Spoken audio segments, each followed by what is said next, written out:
ويرضاه. أشهد أن لا إله إلا الله وحده لا شريك له وأشهد أن محمدا عبده ورسوله لا نبي ولا رسول بعده. اللهم صل على محمد وعلى آل محمد كما صليت على إبراهيم وعلى آل إبراهيم إنك حميد مجيد. وبارك على محمد وعلى آل محمد كما باركت على إبراهيم وعلى آل إبراهيم إنك حميد مجيد.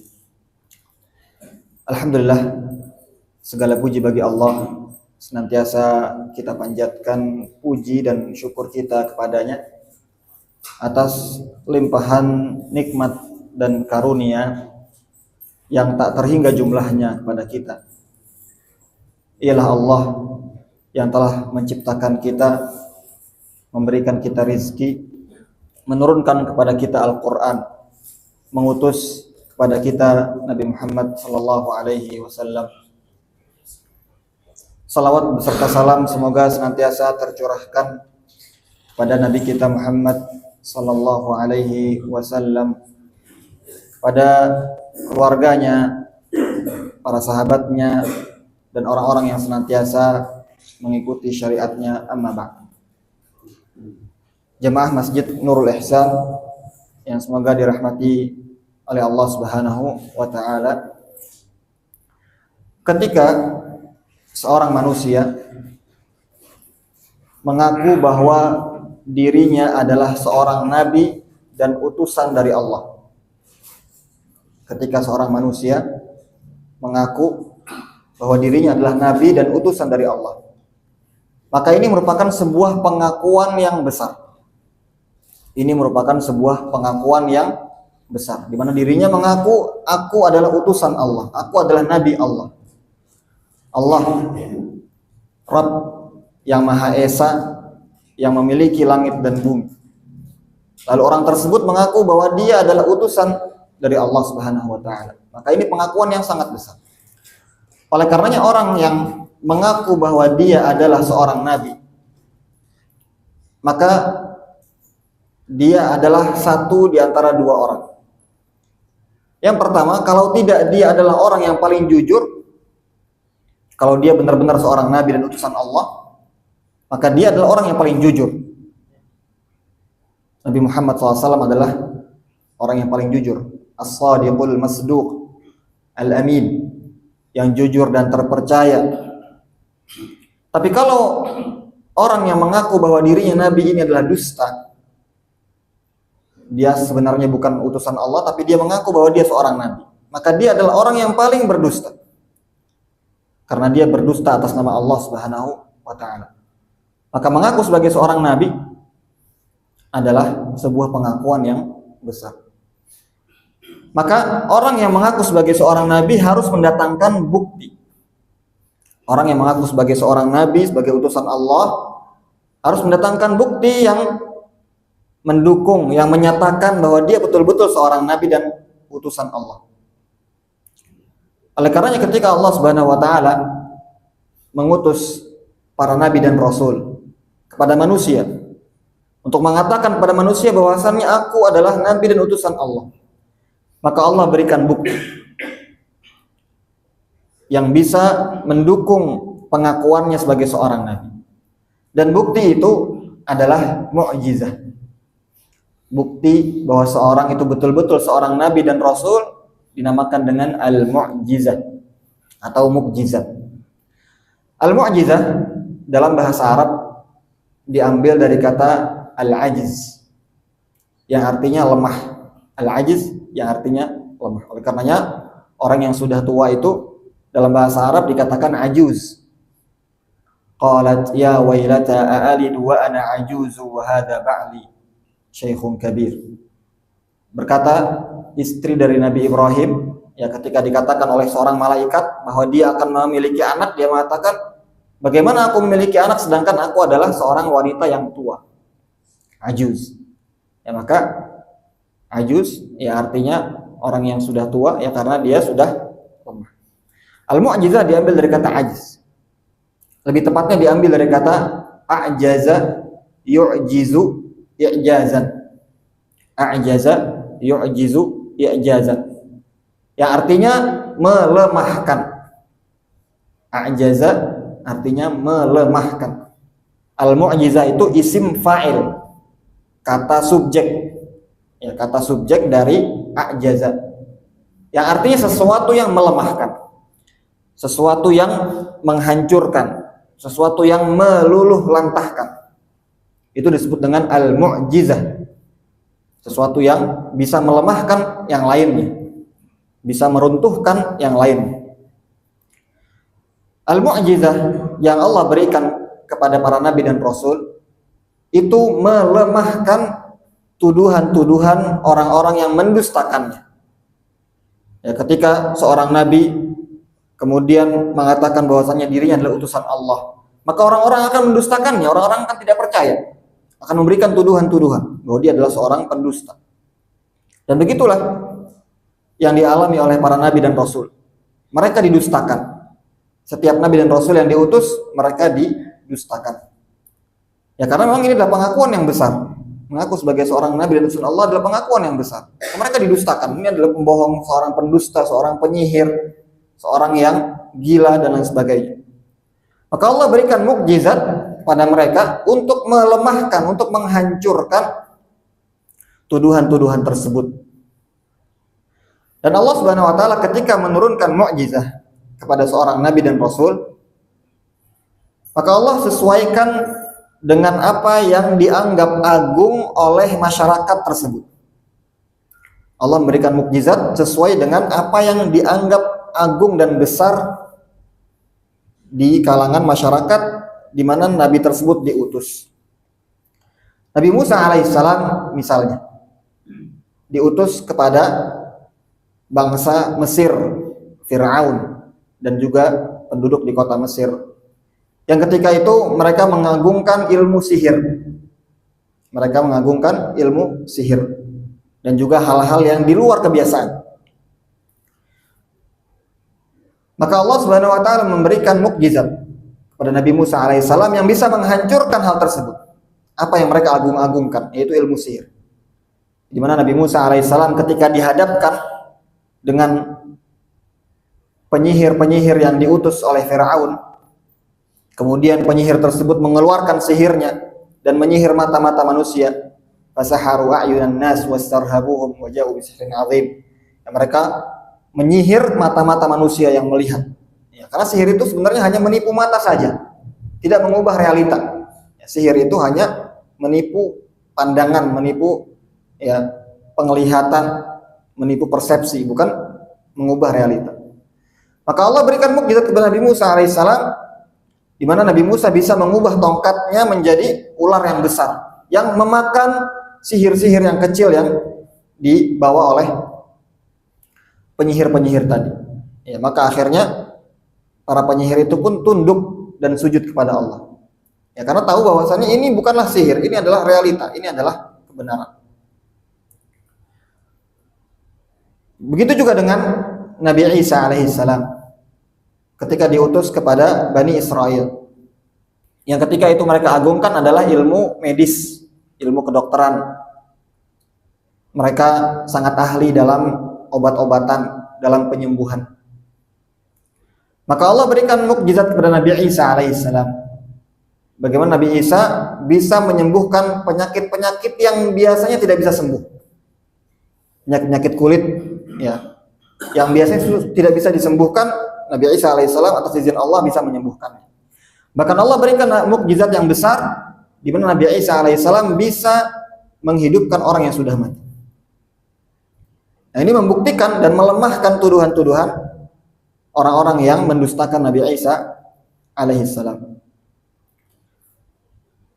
Tapi Nabi Muhammad SAW, Nabi kita yang mulia, tidak hanya diutus kepada bangsa Quraisy. Nabi Muhammad SAW diutus kepada manusia seluruhnya. Allah mengatakan, "Qul ya ayyuhan nas, inni rasulullahi ilaikum jami'a." Katakanlah wahai Muhammad, wahai sekalian manusia, aku adalah utusan Allah kepada kalian semuanya. Maka ini lebih dahsyat lagi. Ya, kalau tadi hanya mengatakan aku adalah nabi dan utusan Allah kepada kalian, masyarakat tertentu di waktu tertentu, membutuhkan mukjizat. Maka Nabi Muhammad SAW pengakuannya lebih besar lagi, di mana beliau mengatakan kepada seluruh manusia, bahkan bukan hanya manusia, juga bangsa jin, sampai hari kiamat beliau adalah utusan Allah. Inni Rasulullah ilaikum jami'a, aku adalah utusan Allah kepada kalian semuanya. Maka beliau membutuhkan mukjizat yang sangat besar, yang bisa melemahkan bukan hanya masyarakat yang ada di depannya, tapi kepada manusia dan jin seluruhnya sampai hari kiamat. Maka mukjizat tersebut adalah Al-Quran. Mukjizat tersebut adalah Al-Quran sebagai bukti bahwa Nabi Muhammad betul-betul adalah nabi dan utusan Allah Subhanahu wa taala. Ketika itu kaum Quraisy dan bangsa Arab, mereka mengagungkan yang namanya ilmu syair. Ya, syair. Mereka ahli dalam syair. Bagaimana mereka bisa dalam sekali duduk, ya, dan spontan bisa mengarang sebuah syair yang panjang tanpa sebelumnya dibuat. Ya, secara spontan mereka bisa membuat syair. Ketika mereka misalnya berhadapan dengan kabilah yang lainnya, mau memuji kabilah tersebut, mereka bisa dengan spontan membuat syair, ya, on the spot gitu ya, langsung bikin syair, nggak harus dibuat sebelum. Ketika mereka berperang satu sama lain, ya, untuk menyemangati pasukan-pasukannya, mereka bisa tiba-tiba langsung membuat syair, ya, karena kelebihan yang mereka miliki. Mereka mengagungkan karya sastra, ya, atau bahasa. Maka Al-Quran ketika turun kepada kaum Quraisy dan bangsa Arab ketika itu, menghancurkan mereka, melemahkan mereka, meluluh lantahkan yang selama ini menjadi kebanggaan mereka.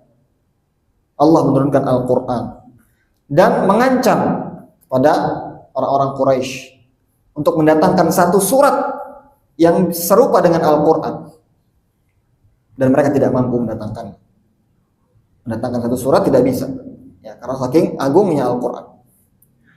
Dikatakan oleh Al-Walid ibn al-Mughirah, seorang kafir Quraisy yang dikenal dengan keahliannya dalam syair. Ya, Al-Walid ibn al-Mughirah ini sangat ahli dalam syair dan sastra Arab. Kemudian mendengar Al-Quran, dan dia langsung tahu bahwa Al-Quran ini bukan perkataan manusia, karena dia sudah paham tentang syair-syair Arab, tapi dia tidak pernah mendengar sesuatu yang lebih indah daripada Al-Quran. Tapi kesombongan menutupi hatinya. Oleh karenanya ketika dia berkumpul bersama teman-teman yang lainnya yang sama-sama mendustakan Nabi Muhammad SAW dan juga Al-Quran, beliau mengatakan, "Fa wallahi ma fikum min rajulin a'lamu bil asy'ari minni." Sungguh tidak ada orang yang lebih mengetahui tentang syair daripada aku. Aku yang paling mengetahui. Wala a'lama bi rajazihi wala bi qasidihi wala bi asy'aril jinni minni. Tidaklah orang lebih mengetahui tentang syair dan juga tentang kaidah-kaidahnya, tentang keindahan-keindahannya daripada aku. Bahkan aku mengetahui syair-syair dari jin. Subhanallah. Jin itu punya syair. Ya, dan kebanyakan penyair itu justru, ya, mereka dibisikkan oleh jin, oleh syaitan.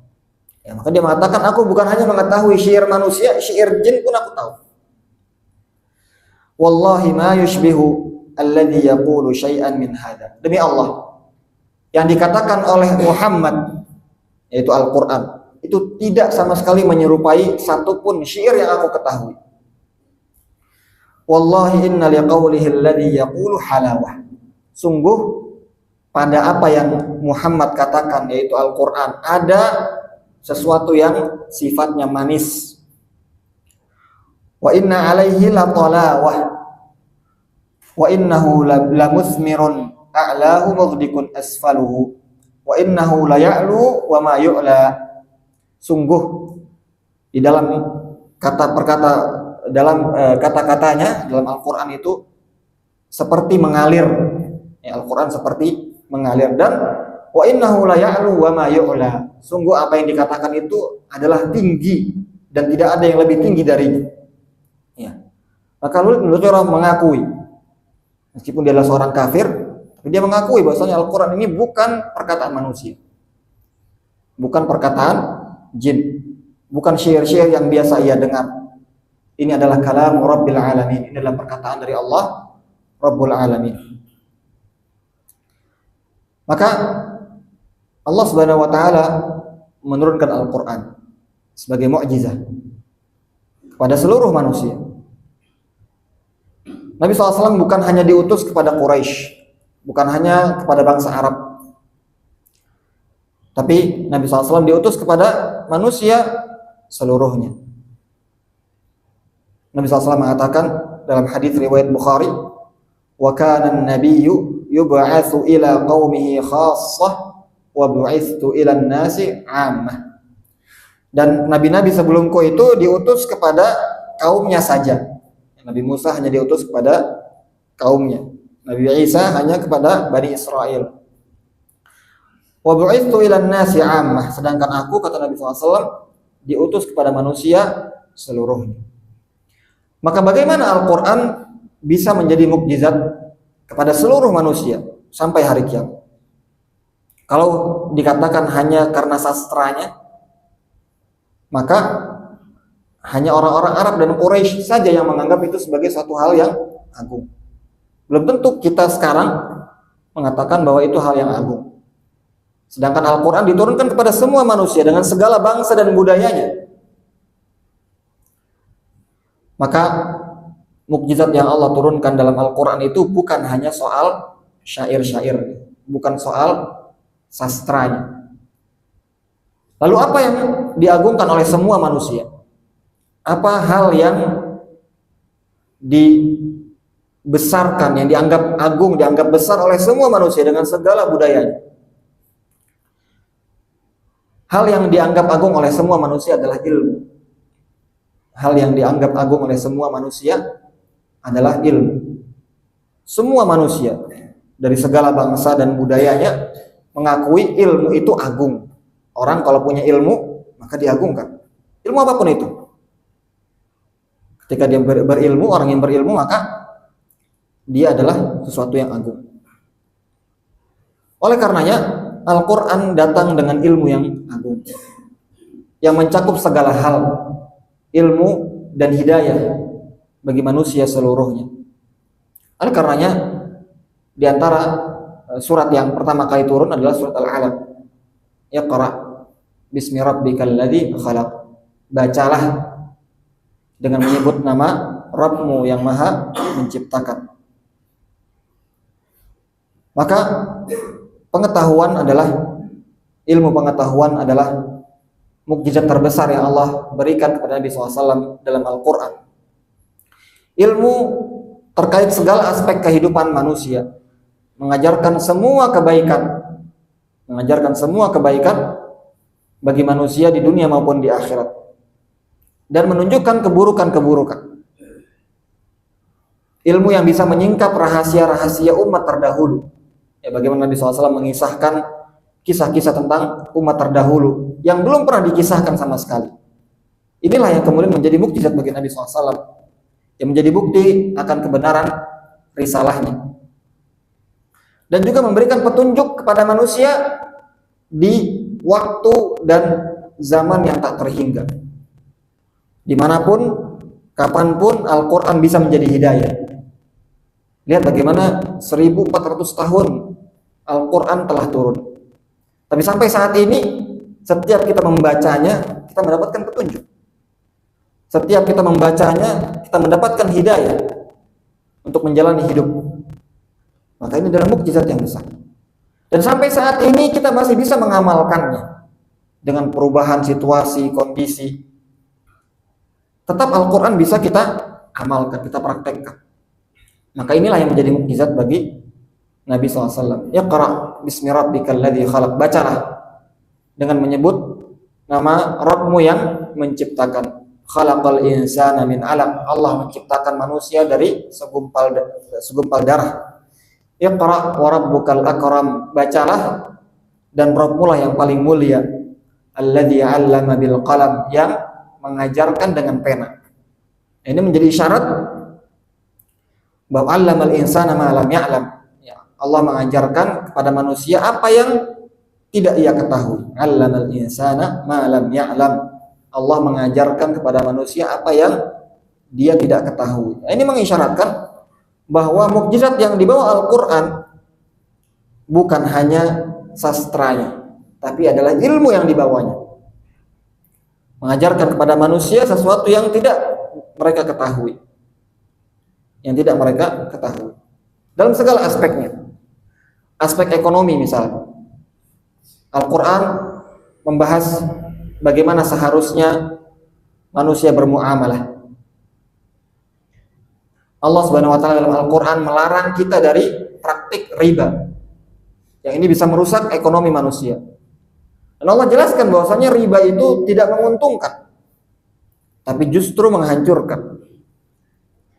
Allah berfirman dalam surat Ar-Rum ayat 39, "Wa ma ataitum mir ribal liyarbu fi amwalin nasi fala yarbu 'indallah." Dan riba yang kalian lakukan, yang kalian praktekkan untuk menambah harta, sesungguhnya di sisi Allah tidak menambah sedikit pun. Sebagian orang mengatakan riba itu bisa memperkaya, ya bahkan namanya itu diubah dengan sesuatu yang indah gitu ya, bunga. Bahasa Inggrisnya interest, ya, sesuatu yang menarik. Padahal kata Allah riba itu tidak menambah harta manusia. Wa ma ataitum min zakatin turiduna wajhallah faulaika humul mud'ifun. Adapun apa yang kalian keluarkan dari zakat dan sedekah, yang kalian dengannya mengharapkan wajah Allah, pahala dari Allah, itulah yang akan dilipat gandakan oleh Allah Subhanahu wa taala. Maka Allah mengatur urusan ekonomi. Juga misalnya aturan mengenai warisan. Ya, kalau warisan ini kemudian diserahkan kepada manusia, maka akan rusak. Ya, karena setiap orang punya keinginan untuk mendapatkan warisan lebih. Dan ini bisa menyebabkan permusuhan antara saudara. Dan kita melihat sendiri ya, bagaimana banyak orang yang ya retak hubungannya dengan saudara sendiri hanya karena warisan. Maka bagaimana untuk menjaga hak-hak setiap orang adalah dengan menyerahkan kepada Allah. Dan Allah Subhanahu wa taala telah menetapkan bagian-bagian bagi setiap ahli waris. Dan Allah memiliki ilmu dan hikmah. Allah berfirman, "Aba'akum wa abna'akum la tadruna ayyuhum aqrabu lakum naf'a, fariidatan minallah, innallaha kana 'aliman hakima." Dalam surat Al-Baqarah, ketika Allah Subhanahu wa taala menjelaskan tentang bagian-bagian daripada warisan yang didapatkan, yang berhak didapatkan oleh setiap ahli waris, Allah mengatakan, bapak-bapak kalian dan juga anak-anak kalian tidak mengetahui bagian mana yang paling baik, yang paling manfaat bagi mereka. Kita nggak tahu. Kalau bukan karena Allah beritahu dalam Al-Quran, ya bahwasannya anak laki-laki itu mendapatkan 2 kali lipat dari anak perempuan, ya bahwasannya ibu mendapatkan 1/6 dan lain sebagainya. Kalau bukan karena Allah yang memberikan kita pengetahuan, kita tidak mengetahui mana yang lebih baik. Fariidatan minallah, sebagai kewajiban dari Allah. Innallaha kana 'aliman hakima. Sungguhnya Allah lah yang maha mengetahui lagi maha hikmah. Allah dengan ilmu yang luas dan hikmah yang tak terbatas memberikan kepada kita peraturan bagian-bagian daripada ahli waris. Maka ini perhatian Al-Quran terhadap sisi ekonomi. Di mana Al-Quran mengajarkan kepada manusia tentang ilmu ekonomi. Bagaimana seharusnya kita bermuamalah. Dalam ilmu sosial, bagaimana kita bersikap kepada manusia yang lainnya. Al-Quran juga mengajarkan. Di antaranya dalam surat Al-A'raf ayat 199, surat Al-A'raf ayat 199, Allah SWT berfirman, khudhil afwa wa'mur bil 'urfi wa a'rid 'anil jahili. Jadilah engkau seorang yang pemaaf. Maafkanlah manusia. Dan bersikaplah dengan ma'ruf, dengan baik. Wa a'rid 'anil jahilin, dan berpalinglah dari orang-orang yang jahil. Kata para ulama, ini satu ayat yang mengumpulkan semua kaidah-kaidah mengenai akhlak. Khudhil afwa. Jadilah orang yang pemaaf. Kenapa? Karena kita ini dikelilingi oleh manusia yang tidak sempurna.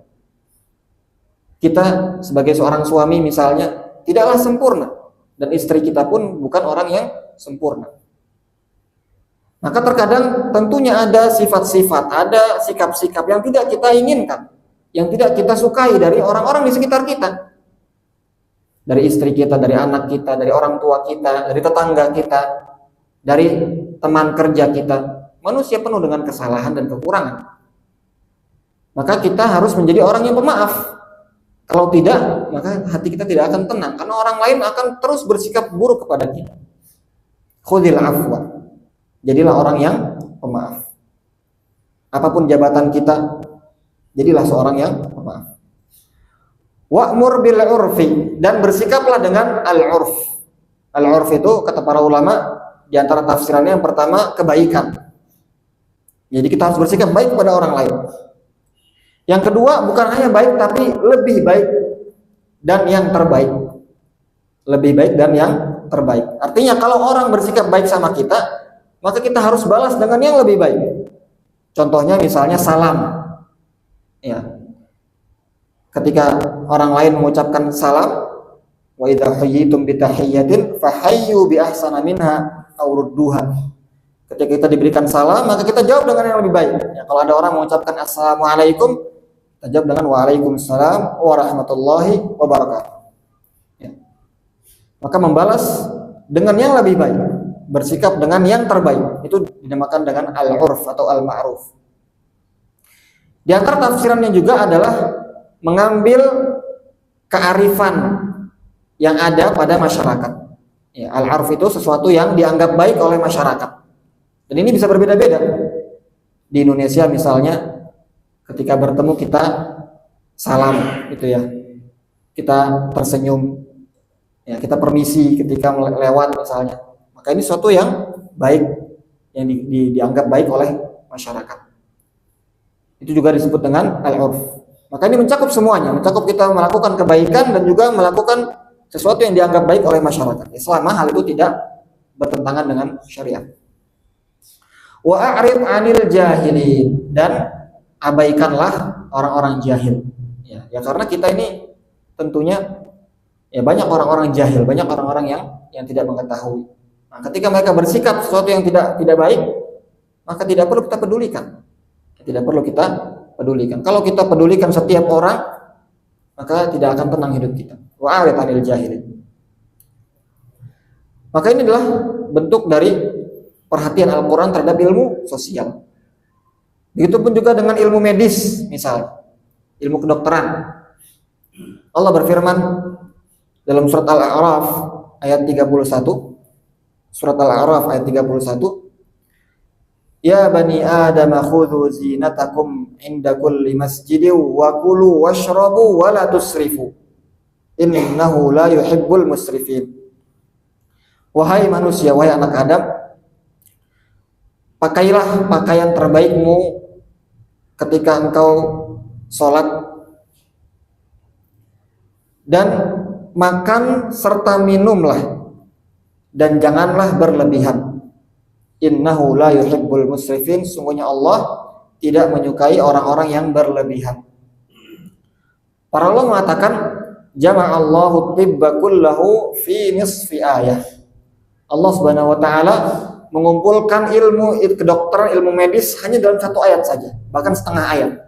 Khudhil afwa. Allah mengatakan wa kulu washrabu wa la tusrifu. Makan dan minumlah dan jangan berlebihan. Nah, ini bagi kita yang memerlukan ilmu medis, dengan singkat ini aja. Kita makan boleh, minum boleh, yang penting jangan berlebihan. Semua jangan berlebihan. Ya, makan makanan yang misalnya memiliki kolesterol tinggi dan lain sebagainya, boleh, tapi jangan berlebihan. Kulu washrabu wala tusrifu. Maka Allah Subhanahu wa taala telah menjelaskan segala sesuatu dalam Al-Qur'an. Baik dari segi ekonomi, dari sosial, dari medis, dan segala hal yang dibutuhkan oleh manusia telah Allah berikan. Apalagi mengenai agama, semua telah dijelaskan. Tinggal bagaimana kita mengamalkan semua isi Al-Quran. Oleh karenanya Al-Quran ini, ajaran Islam ini bukan hanya mengajarkan ibadah-ibadah ritual tentang sholat, puasa, tapi juga harus kita internalisasi, harus kita amalkan secara keseluruhan. Allah mengatakan udkhulu fis silmi kafah. Masuklah kalian ke dalam Islam secara kafah. Dan inilah usaha-usaha yang dilakukan oleh orang-orang di luar Islam. Bagaimana mereka mau menjauhkan kita dari agama. Bagaimana kemudian mereka mau menjadikan agama itu hanya sebatas ibadah-ibadah ritual saja. Sedangkan agama itu adalah hal yang komprehensif, yang mencakup segala hal.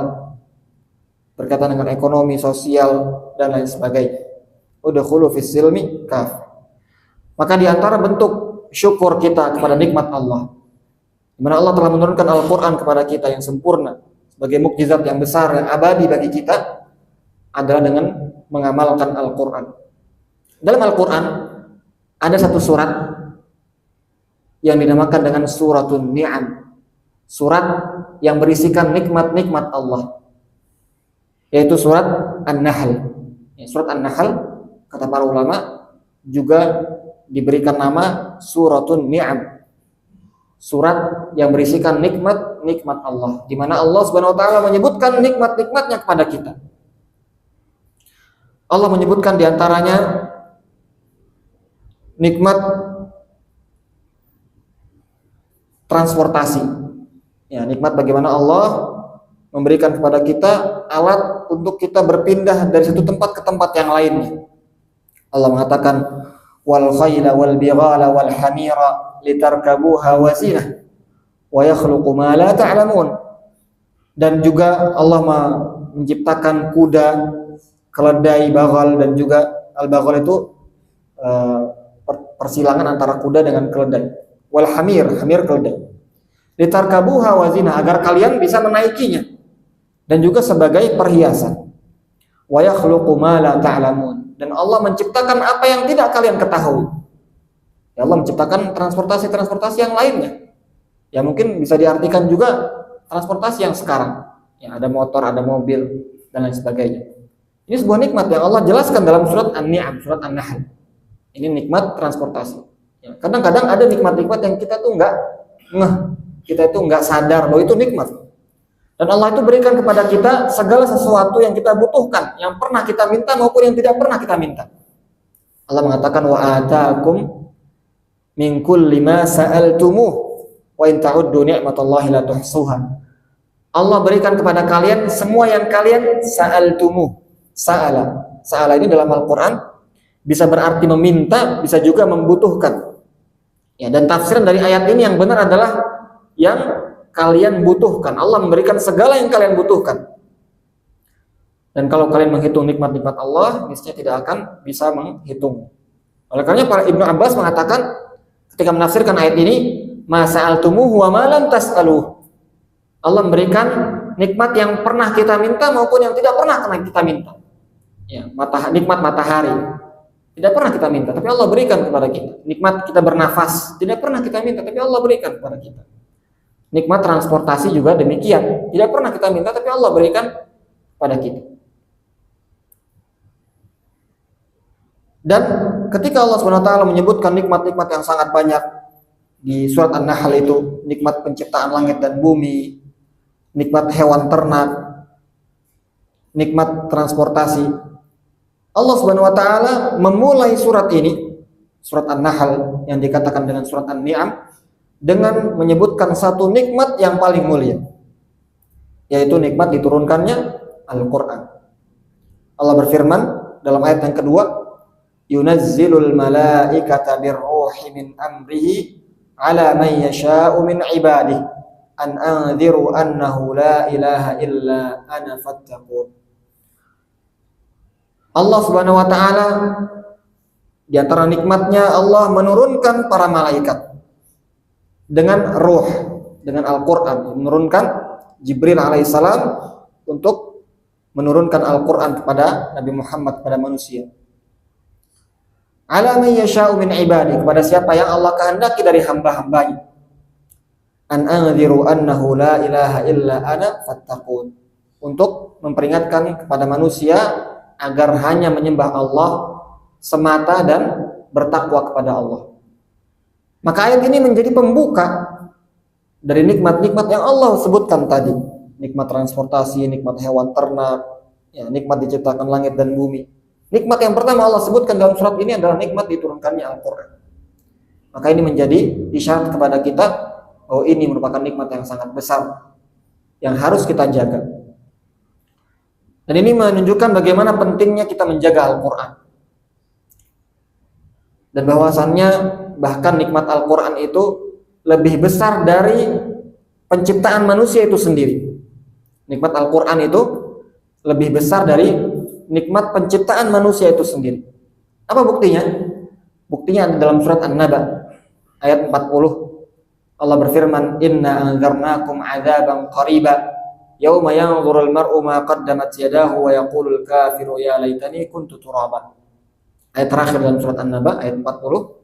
Allah mengatakan ketika di hari kiamat manusia dikumpulkan. Kemudian manusia diadili setiap perbuatan yang ia lakukan. Bahkan bukan hanya manusia, hewan juga diadili. Ya, didatangkan dalam sebuah hadis, didatangkan 2 kambing ya yang besar, yang dahulu ketika di dunia itu salah seekor kambing ini mentanduk gitu ya, melukai kambing yang lainnya, maka di hari kiamat didatangkan untuk diadili. Ya, hewan saja diadili, apalagi kita. Makanya jangan sampai kita menzalimi orang lain, karena itu pasti diadili. Ya, karena hewan saja diadili, apalagi kita. Ya, maka ketika diadili selesai, maka Allah menjadikan mereka menjadi tanah, ya, menghancurkan mereka menjadi tanah. Maka ketika itu orang-orang kafir yang akan dimasukkan ke dalam neraka berangan-angan bahwa dirinya menjadi seperti hewan-hewan ini. Allah mengatakan inna anzarnakum adzaban qariba. Sungguh kami telah memberikan kepada kalian peringatan terhadap azab yang dekat. Yauma yanzurul mar'u ma qaddamat yadah, hari di mana manusia melihat apa yang ia perbuat, melihat hasil dari apa yang ia perbuat, melihat balasan dari apa yang ia perbuat.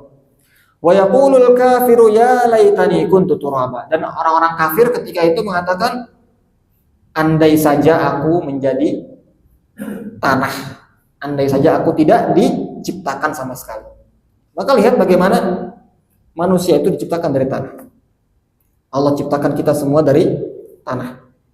Kemudian manusia terbagi menjadi 2. Ada yang beriman kepada Allah, ada yang mengamalkan Al-Quran, mengamalkan wahyu Al-Quran dan hadis. Ada juga yang kufur, tidak mau taat. Maka Allah memuliakan orang-orang yang mengamalkan wahyu, mengamalkan Al-Quran dan hadis, dan masukkan ke dalam surga.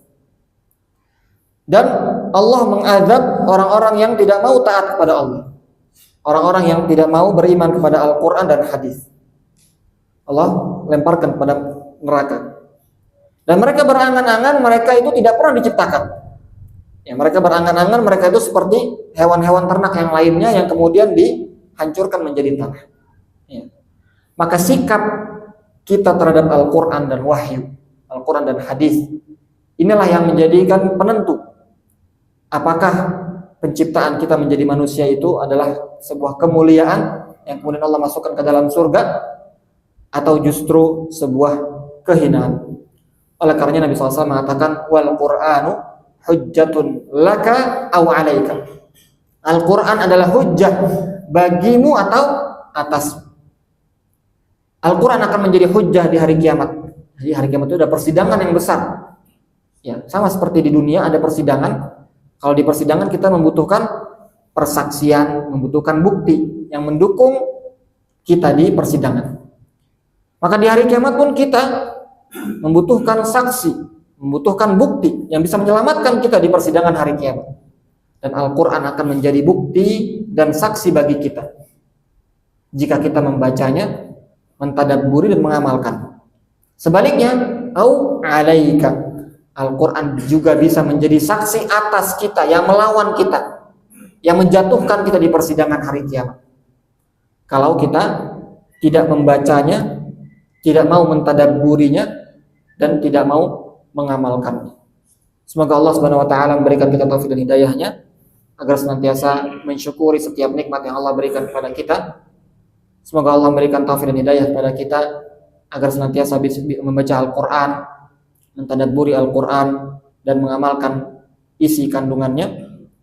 Demikian yang bisa Anda sampaikan. Anda mohon maaf jika ada kesalahan. Hada wallahu ta'ala alam.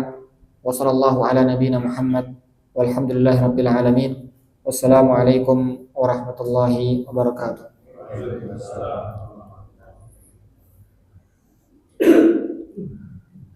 Mungkin jika ada pertanyaan satu atau dua, tafadhol silakan.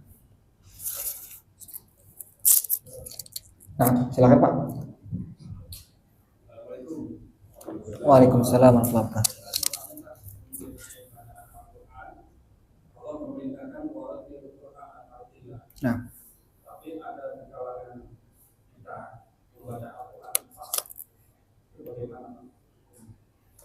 Nah, barakallahu fiik.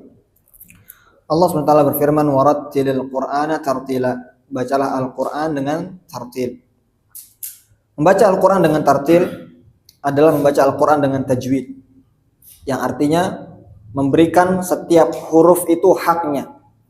Tajwid itu artinya membenarkan bacaan.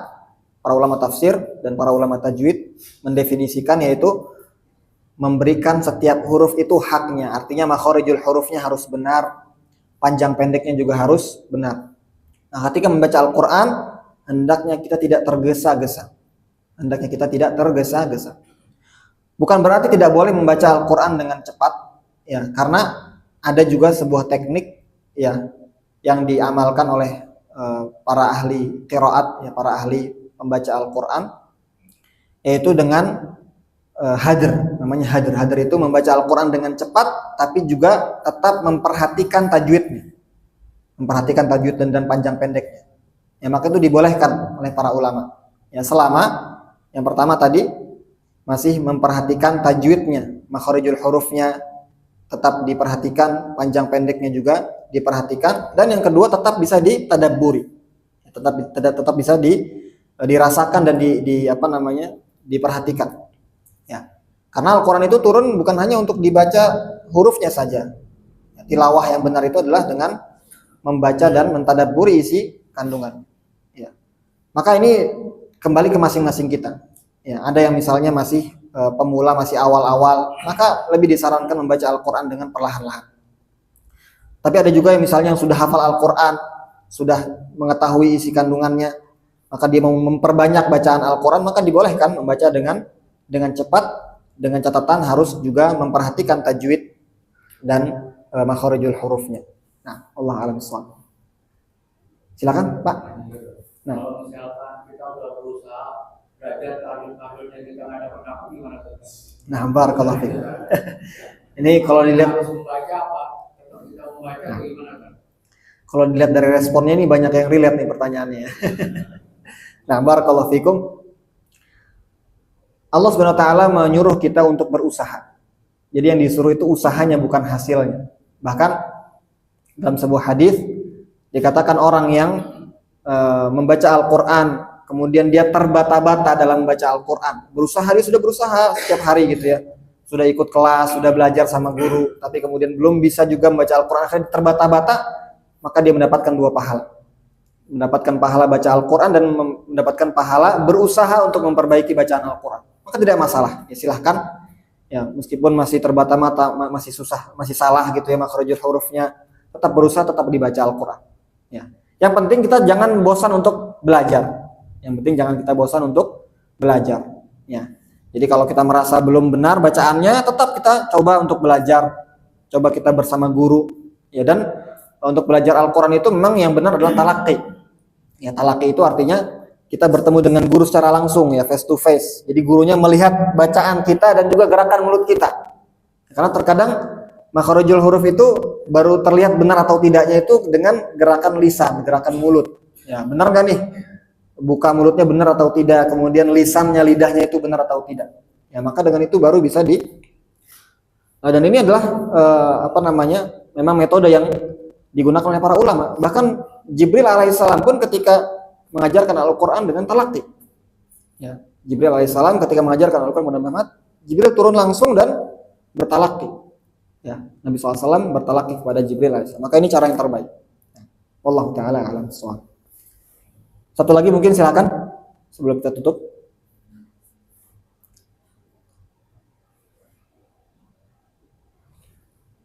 Baik, kalau tidak ada kita cukupkan. Sallallahu alaihi wa sallam Muhammad walhamdulillahirabbil alamin. Assalamualaikum warahmatullahi wabarakatuh.